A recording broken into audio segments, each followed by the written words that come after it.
Welcome to today's 5-minute Bible study in the book of Deuteronomy. We're still looking at Deuteronomy chapter 14.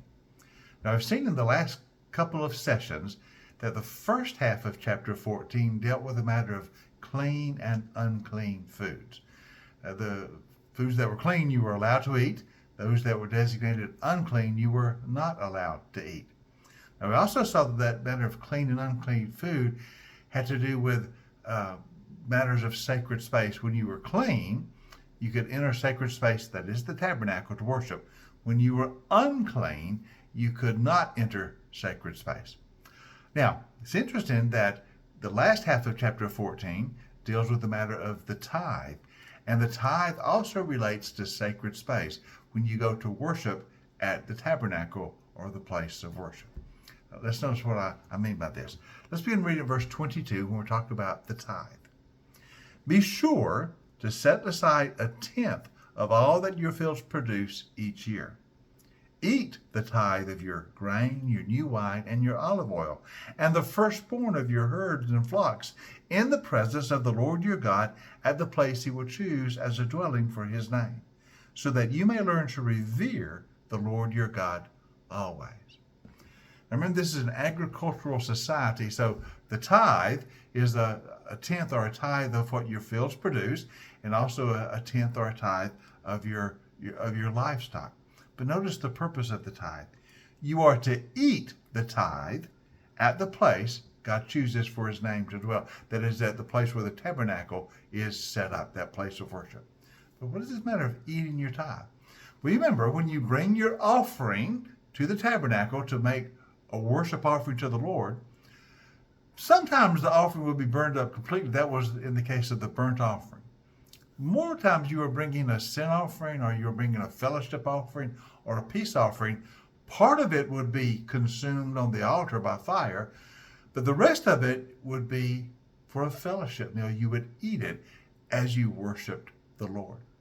A part of it will also belong to the priest. He would be eating his portion, and your family would eat your tithe. That is, you would engage in worship of the Lord by consuming in a fellowship meal your tithe. Isn't that interesting? The tithe was to be brought to the Lord, but you were to eat it as you worship the Lord. It was part of the fellowship meal. It would be done at the place where the tabernacle was set up. You would do this that you might learn to revere, to worship, to give reverence to the Lord your God. In other words, the purpose of the tithe each year, the 10th you would set aside, was for your worship experience, that you would be taught to enter sacred space and to worship the Lord your God and give honor and reverence to his name. The tithe is all about maintaining worship, maintaining the worship experience, and learning to reverence the Lord your God. Now, there was another part to the tithe. We find that in verse 28 and following. Now, at the end of every 3 years, bring all the tithes of that year's produce stored in your towns, so that the Levites, who have no allotment or inheritance among the tribes, and the foreigners, the fatherless, and the widows who live in your towns may come and eat and be satisfied, and so that the Lord your God may bless you in all the work of your hands. So every 3rd year, the tithe was given for the care of the Levites. These were the ones who carried on the work of the tabernacle, the work of maintaining it, maintain the place of worship. They are to be cared for and provided for by the tithe of the 3rd year. That makes sure they have plenty to live on. See, they did not have an inheritance among the people in the land.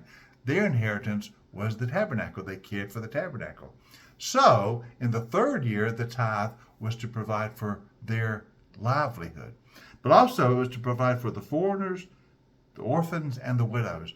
Those who had no means to live on for economic necessities. They were deprived because of their situation in life.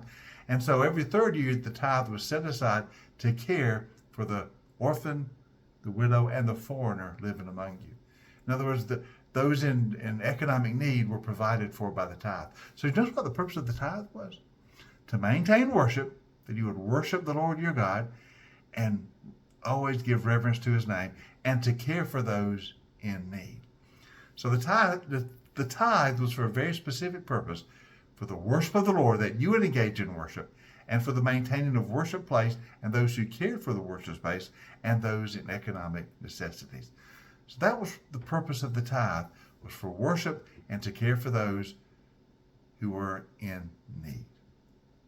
So it was set aside, the tenth of your fields produced, the tenth of your livestock, to care for the provision for worship and those who were in economic need or had economic necessities and they had to be cared for. That was the reason for the tithe. Join us tomorrow as we continue our 5-minute Bible study in the book of Deuteronomy.